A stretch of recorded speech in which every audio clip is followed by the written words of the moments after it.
Hello বন্ধুরা, good morning. তোমরা সবাই কেমন আছো? আশা করি তোমরা সবাই খুব ভালো আছো। সবাইকে মেরি ক্রিসমাস। আবার চলে এলাম ছোট্ট একটি মিনি ব্লগ নিয়ে। নাইট ডিউটি ছিল, ডিউটি থেকে এসে ফ্রেশ হয়ে গ্রিন টি খেতে খেতে ভাবছিলাম দুপুরে কি রান্না করা যায়। তো দুপুরে কি রান্না করা যায় সেটা তো ভেবেই নিলাম। তারপর ডিরেক্ট চলে গেলাম রান্নাঘরে। ব্রেকফাস্টটা তো করতেই হবে। তো ব্রেকফাস্টের জন্য আজকে ডালিয়া তৈরি করে নিয়েছিলাম। এদিকে ডালিয়া হতে হতে তারপর ভাবলাম যে দুপুরের সবজিটা কেটে নেই। তো দুপুরের সবজি কেটে নিয়ে চলে এসেছি। তারপর ডালিয়া হয়ে গেছে। ব্রেকফাস্ট করেই চান করেছি, জামা কাপড় ধুয়েছি, জামা কাপড় মেলছিলাম। তারপর মাথা ধুয়েছিলাম আজকে, তো মাথাটা ভালো করে মুছে তারপরে এই যে একটু ক্রিম মেখে নিয়ে তারপরে বসে পড়লাম নেল পালিশ নিয়ে। ভাবলাম রান্নাটা একটু দেরি করে করবো, তো এই সবই করছিলাম আর কি।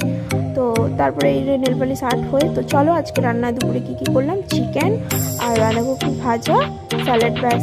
তারপর খেতে শুরু করে দিলাম। আজকে এই পর্যন্ত, দেখা হচ্ছে নেক্সট ব্লগে। সবাই ভালো থেকে সুস্থ থেকে, টাটা।